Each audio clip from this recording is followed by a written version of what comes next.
अगर आप एक्सपोर्ट करने जा रहे हैं और जर्मनी को टारगेट करने जा रहे हैं तो एक चीज़ ध्यान में रखिए, क्या जर्मनी को टारगेट करना सही है? क्या फ़ायदा होगा जर्मनी को टारगेट करने का और क्या नुकसान होगा? और सबसे बड़ी बात, मुझे फ़ायदा कितना मिलेगा? आफ्टर ऑल यार, मैं एक्सपोर्ट शुरू कर रहा हूँ, बिजनेस शुरू कर रहा हूँ, तो मुझे ये भी पता होना चाहिए कि फ़ायदे का सौदा है या नहीं है। मैं हर्ष धवन, इंटरनेशनल बिजनेस ट्रेनर और इंपोर्टर और एक्सपोर्टर, स्वागत करता हूँ हमारे चैनल पे।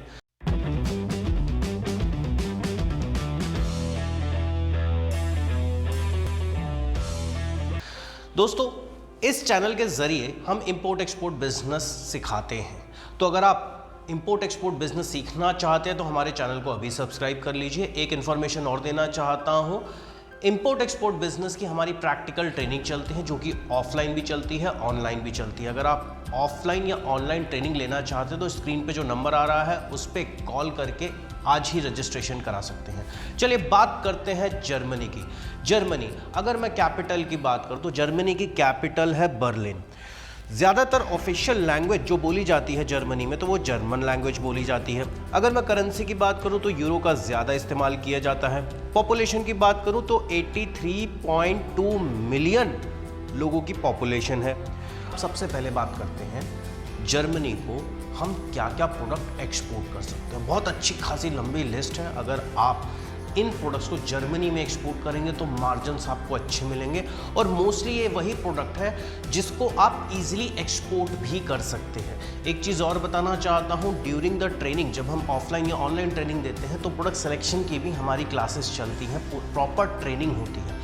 अगर आपके पास कोई प्रोडक्ट नहीं है, आपको किसी प्रोडक्ट की समझ नहीं है, तो प्रोडक्ट को सिलेक्ट करना भी हम सिखाते हैं अपनी ट्रेनिंग में। आफ्टर ऑल एक बात बताओ यार, कि अगर मुझे इंपोर्ट एक्सपोर्ट बिजनेस शुरू करना है तो अगर प्रोडक्ट ही नहीं होगा तो मैं शुरू कैसे करूंगा?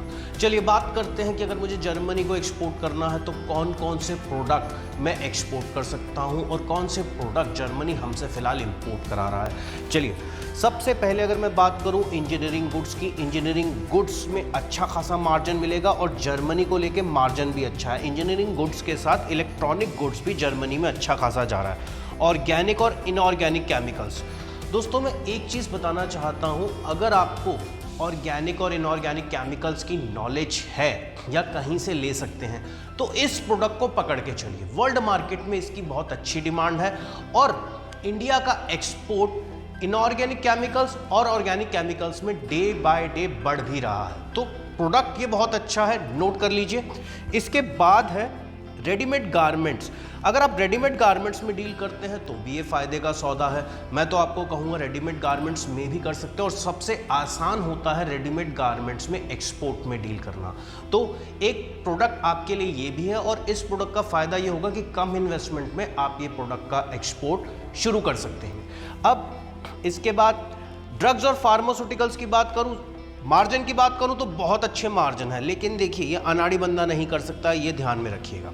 लेदर और लेदर प्रोडक्ट्स की बात करूं, लेदर या फिर लेदर एक्सेसरीज की बात करूं तो इसमें भी आपको बहुत अच्छा मार्केट मिलेगा। और अगर आप लेदर लेना चाहते हैं तो कानपुर, आगरा, वेस्ट बंगाल, तमिलनाडु, इवन आप जिस स्टेट में भी रहते हैं, जिस सिटी में भी रहते हैं, वहाँ पे भी लेदर की अवेलेबिलिटी इजीली हो सकती है। तो एडवांटेज आपका ये रहेगा। इसके बाद मैं बात करूँ कॉटन यार्न्स की तो वो भी एक्सपोर्ट कर सकते हैं। हैंडलूम्स की बात करूँ वो भी एक्सपोर्ट कर सकते हैं। प्लास्टिक प्रोडक्ट एक्सपोर्ट कर सकते हैं। कॉफ़ी एक्सपोर्ट करिए। कॉफ़ी की अगर मैं बात करूं, कॉफ़ी का प्राइस इंटरनेशनल मार्केट में डे बाय डे बढ़ रहा है। एक चीज़ ध्यान में रखिए, कॉफ़ी की डिमांड बहुत बढ़ रही है। तो अगर आप इस ट्रेड को पकड़ेंगे, एक तो 12 महीने का ट्रेड है, लगातार ऑर्डर मिलते रहेंगे, लेकिन ऑर्डर वॉल्यूम में ज़्यादा मिलेंगे, तो इन्वेस्टमेंट लगभग मान के चलिए 5 से 10 लाख चाहिए होगी। इसके बाद बात करते हैं जेम्स एंड ज्वेलरी की। जेम्स एंड ज्वेलरी भी आप चाहे तो कम इन्वेस्टमेंट में शुरू कर सकते हैं। अगर मैं बात करूं स्पाइसेस की तो भैया स्पाइसेस वालों के लिए जर्मनी एक लॉटरी का टिकट है। ज़बरदस्त स्पाइसेस की डिमांड आती है। स्पाइसेस में हाँ, इनिशियल स्टेज पे आपको समझ होनी चाहिए प्रोडक्ट की क्वालिटी की, क्योंकि जर्मनी से जब भी ऑर्डर आएगा तो वो इंस्पेक्शन मांगते हैं। तो इंस्पेक्शन की समझ होनी चाहिए, स्पाइसेस की क्वालिटी की समझ होनी चाहिए, मार्जिन्स बहुत अच्छा मिलेगा। इसके बाद बात करते हैं सिरामिक प्रोडक्ट्स और ग्लासवेयर। ज़बरदस्त मार्जिन है। कारपेट्स में ज़बरदस्त मार्जिन है। मरीन प्रोडक्ट्स आप एक्सपोर्ट कर सकते हैं, इसमें आपको ज़बरदस्त मार्जिन मिलेगा। हैंडीक्राफ्ट की बात करूं तो इसमें जबरदस्त मार्जिन मिलेगा। टी को और राइस को एक्सपोर्ट करिए, जबरदस्त मार्जिन मिलेगा। राइस में बहुत वॉल्यूम में ऑर्डर मिलेगा, ध्यान में रखिएगा। जूट बैग्स या जूट से रिलेटेड प्रोडक्ट्स एक नंबर का। मैं तो एक ही चीज कहता हूं, इसमें चले जाइए अगर आप कम इन्वेस्टमेंट में शुरू करना चाहते हैं और मार्जिन ज़्यादा चाहते हैं। लेकिन हाँ, अगर आप कहेंगे कि मुझे इमीडिएटली ऑर्डर मिल जाए लाखों करोड़ों का, लेकिन इसमें पेशेंस रखना पड़ेगा। ऑर्डर ज़रूर आएगा, लेकिन शुरुआत स्मॉल स्केल से होगी। अब इसके बाद चले जाइए ऑयल सीड्स में अच्छा खासा मार्जिन, कैश्यू में चले जाइए, इन्वेस्टमेंट ज़्यादा है, मैं पहले बता रहा हूँ, इन्वेस्टमेंट ज़्यादा है, मार्जिन अच्छे हैं। टोबैको भी एक्सपोर्ट किया जाता है, पेट्रोलियम प्रोडक्ट्स एक्सपोर्ट किए जाते हैं, मीट, डेयरी और पोल्ट्री प्रोडक्ट्स भी जर्मनी में एक्सपोर्ट किए जाते हैं। एक चीज़ और बताना चाहता हूँ, जर्मनी को इंटरनेशनल मार्केट में ग्लोबली पावर हाउस कहते हैं, यानी बिजनेस का पावर हाउस है। क्यों पावर हाउस है?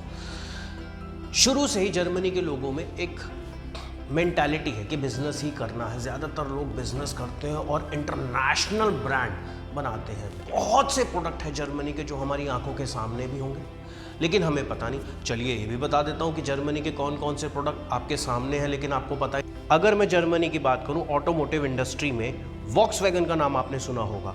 कहाँ की है? जर्मनी की। BMW कहाँ की है? जर्मनी की। ऑडी कहाँ की है? जर्मनी की। पोर्शे कहाँ की है? जर्मनी की। तो दोस्तों खुद सोचिए, दुनिया के टॉप ब्रांड्स की गाड़ियाँ कहाँ की है? जर्मनी की। तो सोचिए कितने फ़ायदे का सौदा है। इसीलिए कह रहा हूँ, जर्मनी को अच्छी क्वालिटी देंगे, ज़्यादा पैसा मिलेंगे।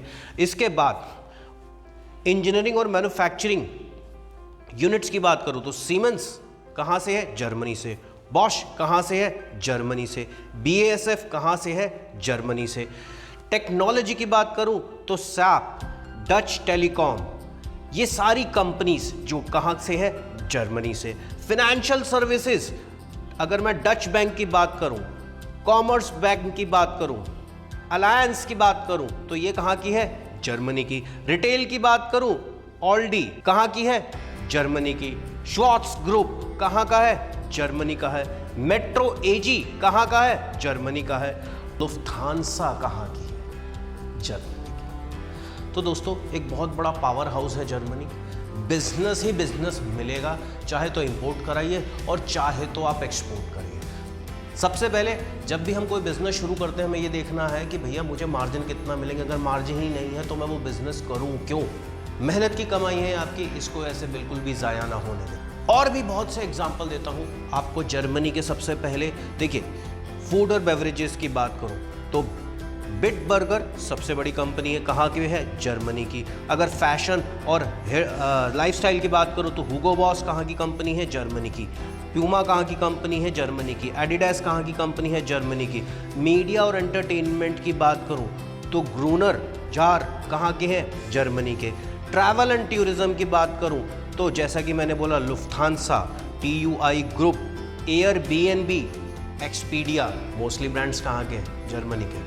तो खुद सोचिए कितना काम करते हैं लोग। काम करने वालों को पसंद भी करते हैं, इसीलिए आपको काम अच्छा खासा मिलेगा अगर आप काम करने वाले हैं, ये ध्यान में रखिएगा। अब इसके बाद बात करते हैं, आगे चलते हैं जर्मनी की। अगर आप जर्मनी को टारगेट करते हैं तो आपको क्या क्या चैलेंजेस फेस करने पड़ेंगे? सबसे पहले ये दिमाग में रखिए कि यार मैं अगर किसी भी कंट्री का सिलेक्शन करता हूँ तो मुझे क्या चैलेंजेस आएंगे। इंपोर्ट एक्सपोर्ट बिजनेस शुरू करने से पहले ये चीज़ें आपको पहले से ही रेडी रखनी है। ये चीज़ें हम अपनी ट्रेनिंग में, चाहे वो ऑफलाइन हो ऑनलाइन हो, हर स्टूडेंट को सिखाते हैं कि ऐसे ही आंख बंद करके किसी भी कंट्री को टारगेट मत करिए। जर्मनी आपसे मांगेगा क्वालिटी स्टैंडर्ड्स, उसको सुपीरियर क्वालिटी ही चाहिए, वो लोअर ग्रेड की क्वालिटी में डील करता ही नहीं है। तो सबसे पहली चीज़, अगर आप कोई ऐसे प्रोडक्ट में डील करते हैं कि आपके पास अच्छी क्वालिटी का प्रोडक्ट नहीं है, सपोज़ करो आप डोमेस्टिक में काम कर रहे हो, आप एक पर्टिकुलर क्वालिटी में काम कर रहे हो और यहाँ यही चलती है। सपोज़ करो आपका गारमेंट्स का काम है, आपकी होलसेल शॉप है, होलसेल मार्केट में एक शॉप है, तो वहाँ पे क्या है, आप उसी पैटर्न से, जो बायर हमारी मार्केट में आता है, आप उसी अकॉर्डिंगली उसको माल भेजते हो ना। अगर उसको उसी, सपोज़ करो 125 रुपये की शर्ट चाहिए तो आप 125 रुपये के हिसाब से बेचोगे। अब क्या होता है, हमारे पास वही पैटर्न चला आ रहा है, लेकिन हम टारगेट कर रहे हैं जर्मनी को, जिसको 125 की शर्ट नहीं चाहिए, जिसको क्वालिटी अच्छी चाहिए, पैटर्न अच्छा चाहिए, थ्रेड अच्छा चाहिए, स्टिचिंग अच्छी चाहिए, सब चीज़ चाहिए। तो हमें क्या करना पड़ेगा, अच्छी क्वालिटी की शर्ट बनानी पड़ेगी या अरेंज करनी पड़ेगी। तो इसीलिए सबसे पहला चैलेंज क्या है कि वो क्वालिटी में कॉम्प्रोमाइज़ नहीं करेगा, और जो भी आप क्वालिटी आप उसको एक्सपोर्ट करोगे तो वो इंस्पेक्शन रिपोर्ट मांगेगा, उसकी सारी टेस्टिंग रिपोर्ट मांगेगा, ऐसे आंख बंद करके भरोसा नहीं करेगा। तो उस चीज़ के लिए आप रेडी रखिए। उसके लिए गवर्नमेंट ऑर्गेनाइजेशन भी है, प्राइवेट ऑर्गेनाइजेशन पे, जहाँ से आप इंस्पेक्शन करा सकते हैं। इसके बाद आगे बात करते हैं कंपटीशन की। अगर मैं बात करूं तो हाँ, जर्मनी में आपको थोड़ा कंपटीशन ज़रूर मिलेगा, लेकिन मार्जिन्स अच्छे हैं। क्योंकि मार्जिन अच्छे हैं इसीलिए कंपटीशन है। वहाँ पे क्या होता है, अगर आप जर्मनी के बायर को टारगेट कर रहे हैं, आप ये मत उसको ऑफर करिए कि मैं आपको ये अच्छी क्वालिटी सस्ते रेट पे दे दूंगा। तब क्या होता है, बायर को डाउट हो जाता है, क्योंकि हमने जर्मनी के बायर से काफ़ी डील की हुई है, तो इसीलिए मैं अभी अपना एक्सपीरियंस आपके साथ ये शेयर कर रहा हूँ। जर्मनी का बायर ये कहता है कि भैया देखो, क्वालिटी चाहिए, क्वालिटी चाहिए।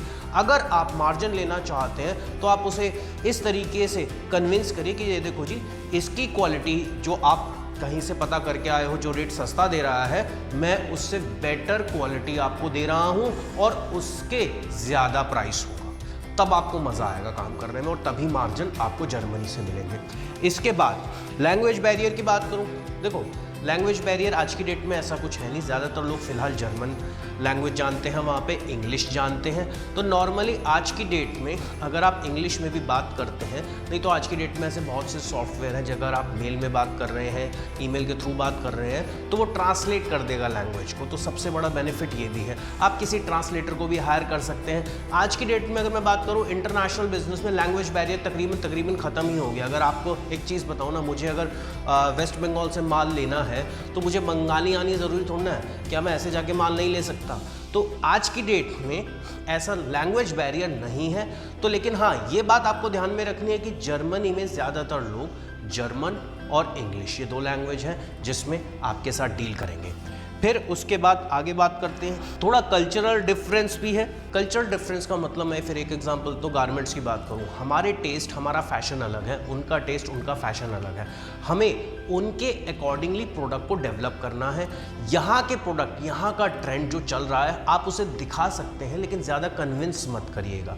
आखिरकार चॉइस उसकी होगी। अगर वो हमारा बनाया हुआ प्रोडक्ट ले लेता है तो बेटर है, नहीं तो जब वो ऑर्डर आपको देगा, आपको उन्हीं के अकॉर्डिंगली प्रोडक्ट की तैयारी करनी पड़ेगी और वही बना के बेचना पड़ेगा। तो दोस्तों, ये है जर्मनी। जब आप एक कंट्री का सिलेक्शन करने जा रहे हैं तो आपको ये चीज़ समझ में आना चाहिए कि मुझे कंट्री को कैसे टारगेट करना है, बायर को कन्विंस कैसे करना है। ज़रूरी नहीं है कि देखो, एक बात बताओ, सपोज़ करो मैरी बिस्किट मुझे पसंद है, तो क्या बायर को भी मैरी बिस्किट पसंद होगा? हो सकता है उसे कोई चॉकलेट बिस्किट पसंद हो सकता है वो बहुत हेल्थ कॉन्शियस हो, वो कहे जी नहीं मुझे ओट्स बिस्किट्स चाहिए। तो हमें उसी अकॉर्डिंगली ही प्रोडक्ट को तैयार करना है, तभी मार्जिन मिलेंगे, ऐसे मार्जिन नहीं मिलते।